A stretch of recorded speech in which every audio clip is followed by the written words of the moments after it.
What is up, guys? Welcome back to the Driver Mod. We've got a special video for you today here in about 15 minutes. As you can see, we're at the Chevrolet display here in the fan zone at Michelin Raceway Road, Atlanta, Motul Petit LeMans.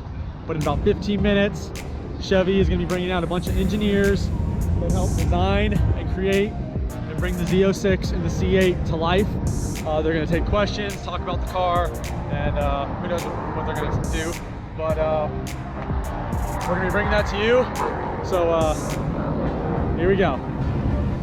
Are you ready? Yeah. Are you serious? I didn't know we were at a golfing event. Come on now, this is super cool. We're talking about the brand new 2023 Z06. I got Josh here, I got Mike right behind me. Let's give these guys a big round of applause. They have everything to do with making this car super sweet. Josh, I got to get started with you. I mean, this is so cool that you brought half of a car. Yes, this rolling chassis for us engineers is the ultimate display. This is, a lot of people spend a lot of time on this. I want to also introduce Ed Moss, standing back there next to Mike. He sort of spearheads this whole operation. It's his chance to get to show off his super high efficiency body structure. But to show all the integration and the work that happens underneath the skin, it's a great display property, and we can spend some time walking around it and answering questions. Well, the first thing that we're going to talk about the horsepower on this thing. Right from the factory, 670 horsepower. I mean, come on, you have to talk about that. Yeah, a red line of 8,600 RPM. So when we set out to do the Z06, and it was planned from the beginning, it's not an afterthought. We knew we were going to do a Z06 when we did the 8th generation of Corvette. We wanted to get back to our roots, to get back to our naturally aspirated roots, to be sort of an all-in visceral kind of an experience that you can't always get with a supercharged engine. So we knew we wanted to do it, but it had to make more power. The outgoing, the LT4 and the previous generation Z06 made 650 horsepower. Well, how do you make more than 650 horsepower with a naturally aspirated engine? And the answer to that is spin it fast and get a bunch of air through it. Air and fuel make power, and that's the impetus behind the LT6. It's got a flat plane crankshaft, titanium connecting rods, large bore, short stroke, dual overhead cam, mechanical finger followers, so there's no hydraulics in the valve train. Nothing that adds undue mass or compliance in there, and that allows that engine to spin so fast and get there so quickly. Now, a big question that came up the last couple days is keeping this engine cool. Now, I'm not the smartest guy in the world, but I see a radiator here, a radiator over here, a radiator back here, and one on the other side. That's 4, plus the one in the middle. Can you talk about the cooling system? That's right, so lots of power also generates a lot of heat. We got to reject that heat. And on the Z06, we've done quite a bit to help in that. First of all, the wider body work. So you can see just the aggressive stance of the Z06. We didn't make the car wider just to make it wider. We made it wider to cover the large tires and wheels. Well, in so doing, we can make the front openings larger for that air to go through the heat exchanger. So we're getting 20% more air through the corner heat exchangers. We added a center radiator. All these radiators work together. You can think of them like one giant radiator. They're tied together with these pipes we affectionately refer to as the longhorn. That sends cold coolant back to the engine and cools the block and heads in a traditional way. Some of that coolant, before it goes into the water pump in the engine, tees off to each side on these corner radiators. So the side radiators on the Stingray, we've got one of them on the Z51. The Z06 has 2 of them. So we use those side radiators to step down the coolant and help cool the transmission oil and the engine oil. It's very important when you're spinning an engine at 8,600 RPM that the lubrication system with the engine oil, the temperatures are kept in check, as well as the transmission. We have a dual clutch transmission, similar to what's in the Stingray, but a little bit of upgrades. We've got an extra clutch in the odd shaft clutch pack, so it's a 6.6 clutch now instead of a 5.6 clutch, a little more capacity. Those are bathed in oil. They're a wet clutch system. Part of the reason for doing that is to keep those clutches at consistent temperature so that the friction consistency stays relatively constant. So it's very important to keep those lubricants and all the temperatures as cool as possible. And making the body wide just takes all of these openings and exaggerates them. The door, for example, is the same as the Stingray. It's the carryover Stingray, yet the car is 3.6 inches wider. So those openings naturally get wider. Now, if you're going to have all that go, you got to have that whoa. Let's talk about the braking. I mean, I'm looking at these brakes, and it's like half of the caliper. Those calipers are as big as my pizza last night. They're big. My first car had 14-inch wheels. These front caliper, or the front brake rotors, are 15.7 inches, the largest carbon ceramic brakes we've ever done. They've got 6-piston monoblock front and a 4-piston rear. They're all business. They're available J57 brakes, we call them. The standard iron brake package is a very, very capable brake package, but for those that want to step up and reduce unsprung mass and go for a real performance brake package, J57 is the ultimate. Now, I have to ask, a man that's been around this vehicle since the beginning, what is your favorite part about the brand new Z06? The driving experience. Unfortunately, we can't show you that right now. But to be able to drive this car, it's something, it's difficult to explain, and we can't wait for people to get a chance to get in it, to experience it. Just the shift to the mid-engine architecture was such a revolutionary change for us. Your command view of the road, you feel like you're sitting on the kind of the tip of a missile. You got all this power behind you, but your feet are right on the front tires. You can place the car very accurately. There's no question about where the front overhang is. The car feels like it's rotating around you because your butt's really on the center of gravity. But the most important benefit of the mid-engine architecture is that weight transfer at the back. We've known for a long time on Corvette we were kind of reaching the thresholds of performance. We kept increasing power, but it's very difficult to get all that power to the ground. And so shifting that weight to the rear of the mid-engine helped us leverage that performance aspect, and then doing something like the Z06 on this architecture. We got 13-inch wide rear tires. With all that weight back there, there's a lot of capability to put power to the ground, and driving this car is a very, very exhilarating experience. One other thing that I want to talk about, something that I've got to hear myself, everybody's talking about, is the sound of the car. Not only is the car beautiful, but you wanted the sound of the car to match the look of the car. Isn't that right? That's right. It was really important. First and foremost was performance, but we didn't want to sacrifice any sound quality just to make that performance. In fact, we were well into the development of the Z06, and everyone loved how the car sounded from outside. We were just taking turns driving cars by, a wide open throttle, giggling like juveniles, and really, it was really cool to hear the sound of the car. But when you were in it, there was something missing. It was like, you can tell that's behind you, but it wasn't the oral experience we wanted it to be. And so partway through, we developed the center exit exhaust, and it's not just center exit bezel with some pipes routed through it. There was a lot of thought put into the sound quality. In fact, that's the reason it was done. It also happened to reduce back pressure and reduce some weight, so there's a lot of performance advantages. But the bezels that are mounted on the lower fascia are kind of a reverse megaphone shape.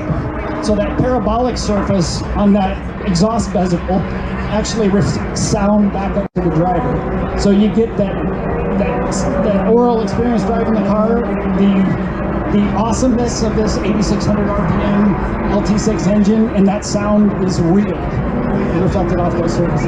You know, one other question came in on social media right before we did this, and is this ever going to come in a stick?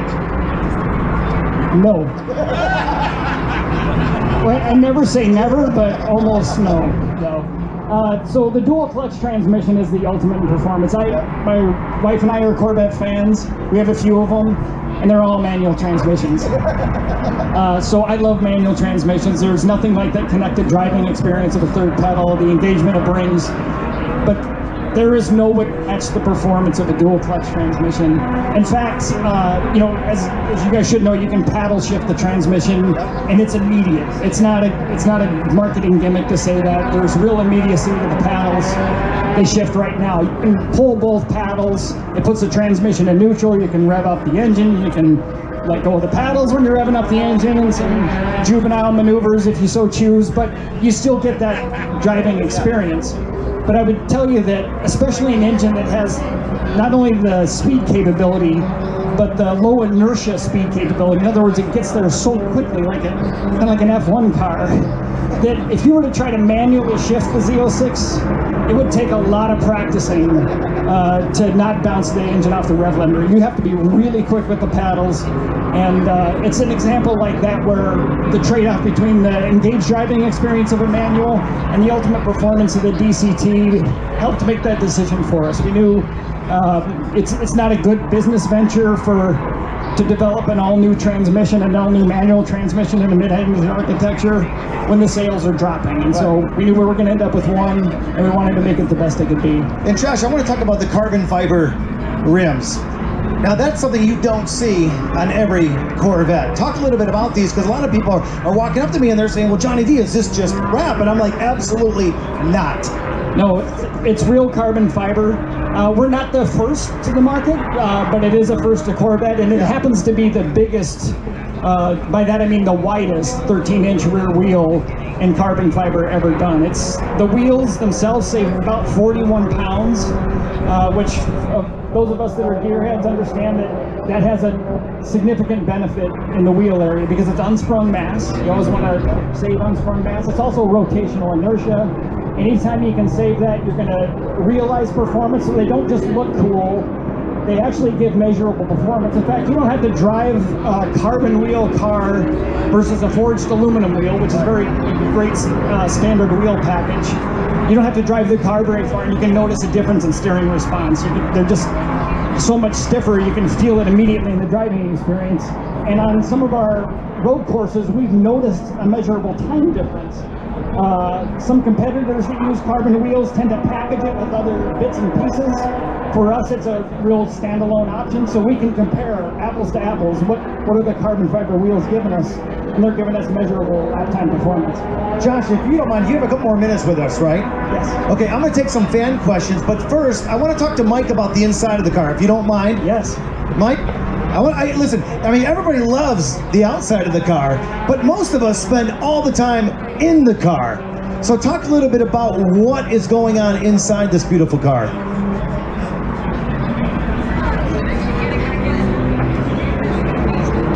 So in model year 23, we always try to improve the car every year. And for this upcoming model year, we did a few things on the inside of the car to make it a little bit better than it is today. As everybody knows, that Scotta car right now, we offer a one fiber package called FA5, FAR string. We decided to go a little bit more with it, so this car here and this one kind of emulate. We add a bunch of carbon here on the door, up into the speaker wings. We added the entire floor console trim plate has been added on this particular car. You can see a couple other things that we went in here. For the folks that really don't like all the chrome look, we are offering a blackout package, so all of the accents across the IP and into the door and the floor console, you can actually get that into we call it a blackout package.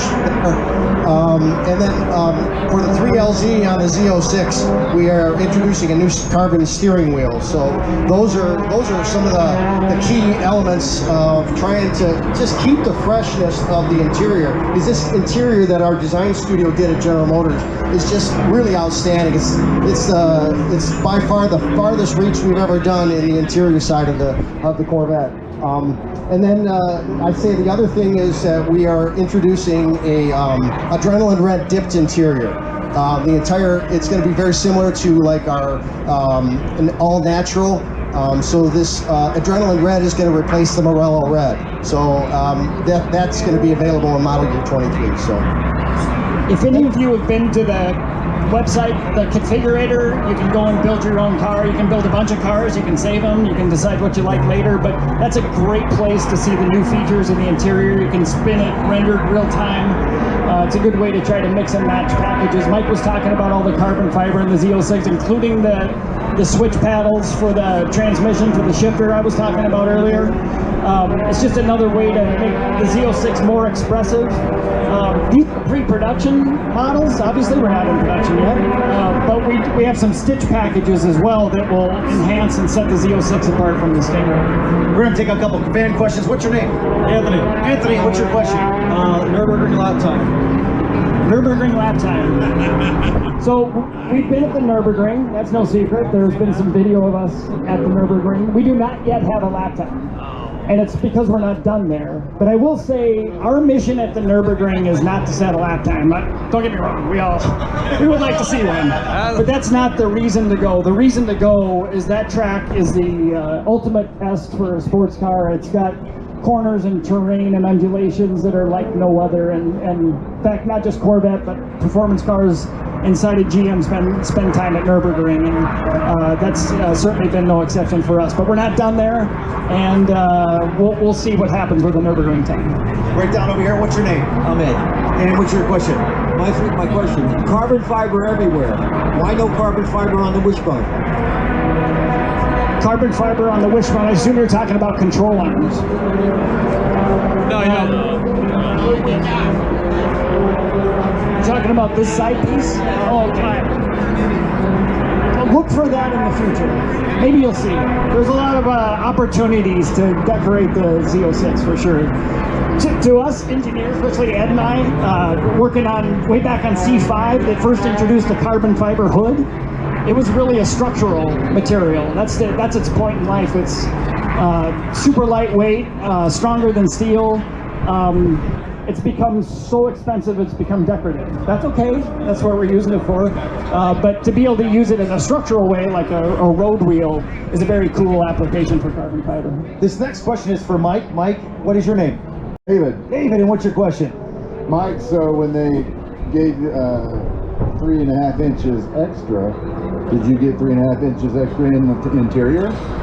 No, actually, they like Josh was saying, the doors themselves, the skin of the door is the same as the Stingray, so we've kept the door trim and the width inside the car the same as the Stingray, but obviously, like I was outlining earlier, the fact that we've changed material selections with adding more carbon fiber in the car, lightweighting it like Josh was talking about earlier, that's exactly what we went after. Great question right over here. Josh, you want to add to that, or? Okay. What's your name? Paris. Paris, and what's your question? My question is, how many design engineers worked on this project, and do you need one more? Yes, we are looking, actually. It was literally thousands. It ebbs and flows. The development process of a vehicle changes as it progresses throughout its development cycle. So it's not like one day we say, okay, we're all going to do a new Corvette and everyone get to work. It doesn't really work that way. It sort of starts slow and ramps up and then tapers back off. But there are literally thousands of engineers at a peak between General Motors, our cooperative suppliers, manufacturing. It's a very large footprint of supply, design, and manufacture that brings thousands of very talented people to do an all-new and an awesome car like this. Right down in front, what's your name? John. Johnny, what's your question? Can you elaborate on the oiling system? It looks like the heat exchanger for the oil is actually in the pan and the scavenge pumps. Yeah, so the lube system, the heat exchanger is obviously liquid to liquid, so oil cooled with glycol water mixture. It's the scavenge pump is a 6-bay scavenge pump, so 4 crank bays. We've got another bay for the front cover and another bay that we share with each cylinder heads. So 6 scavenge pumps and 1 supply pump. It's a true dry sump system. Dry sump is kind of a misused term, if you ask me. If you look like what we know on race car dry sumps versus a production car dry sump, I would consider most production cars kind of a moist sump. But when this engine's singing, there's virtually no oil in the sump. It's all, or no oil in the crankcase. It's all in the reservoir. Drawing a vacuum, actually? A significant vacuum, yes. We have Mario down here. Mario, what's your question? Okay, I got 2 questions. They're easy. Number 1 is, is there any difference between the Stingray frame and this? Great question for Ed. Actually, they're identical. We always design one structure. We had the Z06 in mind, which needs to handle the higher loads, but we started with that in mind when we designed the frame. But it is the same basic frame. 4-coupe and convertible for base car and Z06. Yes. All right. My other question is, I have a C7 Z06 and C7 Z51, and I'm following Chevrolet's, specifications for the oil, which says I should use ESP formula 0W40, and I'm looking in here at the cap, and it says 5W30. Is there a reason for that? Yes, it's 550 actually, 5W50 Dexos R spec. I wasn't sure if the cap was right, so I wasn't even going off of that, but that is what we'll be using in the Z06, 8-quart capacity. The reason oil is super important, obviously, and it gets even more important at high loads and high engine speeds. We need film build to be just right on rod and main bearings, critical bearings. And so we've engineered with Mobil 1 a new oil specific to operate in the Z06 and the LT6. Trivia question on your frame. The bumper beam is slightly different to support the front radiator, and then you got this support for the wing. Other than that, the structure's identical. All the rest is the same, but just a few things to accommodate the Z06. And Josh, we'll end it with this question right here. What's your name? Dakota. Dakota, and what's your question? So with mechanical feelers in the valve train, is there any need to adjust the lashes? There is not, and I'm glad you asked this question. So I'm going to start by talking about how the LT6 is built. It's hand-built by one single operator and inside a Bowling Green. So there are multiple people building engines, but every person builds an engine. Everyone is a skilled technician. They build it from start to finish. One of the few areas that's automated in that engine build process is what's called lash cap selection. So we assemble the entire head, we spin over the camshafts, which by the way, even the cams are lightweight. They're a hollow tube camshaft with solid steel lobes. Actually fire a ball through the tube to swell it up, to lock the lobes in place. So we're thinking about mass everywhere in the engine. When that head is assembled, we spin the cams over and we can measure the lash. Those measurements are then collected by a robot. The head is disassembled. A robot selects from something like 25 different lash caps, and it will put those everywhere they're supposed to be based on those measurements on the head. The head's then reassembled, checked again. If it passes that inspection, it gets bolted to the block. And as anyone that's built an engine knows, when you bolt the head to a block, things change, things move around. We check it one last time to make sure it passes that inspection. So it's zero net lash, never needs to be adjusted, no hydraulics, the ultimate in lightweight valve train. The engine, after it's all finished, goes through a hot test, a dyno test. So everybody that buys a Z06 is getting a car with an engine that's been dyno tested. So we're going to make sure everything is in tip-top shape. We're looking at all kinds of different channels of instrumentation that you wouldn't normally see in a car to make sure the engine is running exactly as we want it.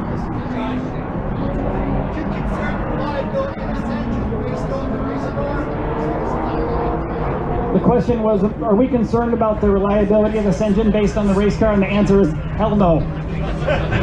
So the race car helps prove our endurance on the street. Yeah, we're spinning this engine much faster than the race car spins, but we've done thousands and thousands of hours of dyno testing, equal number of hours of full vehicle durability testing, including track durability testing, where we have some of our best drivers who are very capable drivers exercise the car as fast as it'll go for hours and hours to make sure that everything is just right and this will last.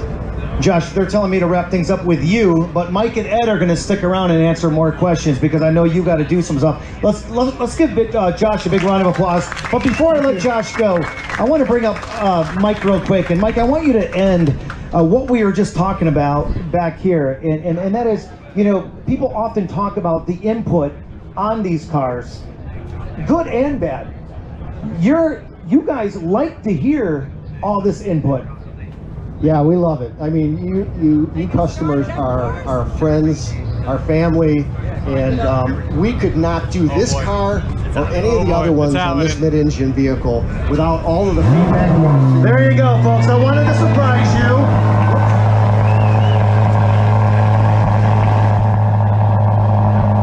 Ladies and gentlemen, the brand new 2023 Z06. Come on now. This engine doesn't itself.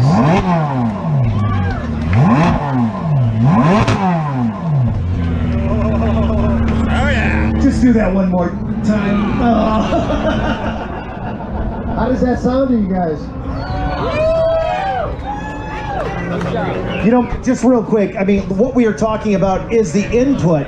You know, because fans often ask, if I send an email, if I make a phone call, do they actually listen? Yeah, you know, we travel around with the race team, and we're very fortunate to have that opportunity. There's a lot of events that we support across the country, like Carlisle and the Bash at the museum. But you know, we don't just sit there and, you know, kind of hang around with you guys. We take your feedback and we write the things down. We talk about them in staff meetings. We talk about how we can apply some of these things that you'd all like to see in the future cars. That's why this car is so incredible. It's been a dream job for me, especially on the inside of the car, because I hear all of the great things you like about seat comfort and roominess and features and things like that. We couldn't do it without your feedback, because you know, you're the one buying the car, you're living it every day, and you know, we can't do that by ourselves. We need your feedback. So in the future, if you could please do that, talk to us. We're here the rest of the day. Future events, come by and say hi and just tell us what you like. And you know what? There's stuff that you don't like. Tell us what you don't like, you know, because we're going to figure that out, all right? And Mike, just so everybody knows here, they're going to get off the microphone right now, but they are going to stay and hang out and answer any question one-on-ones with you guys, okay? Let's give these guys a big round of applause. And if you guys need to grab their attention, this is Ed, this is Mike. Okay, thanks a lot, guys. All right, guys, so that is going to conclude the video with the Chevrolet engineers, developers of the car. Hope you guys enjoyed that.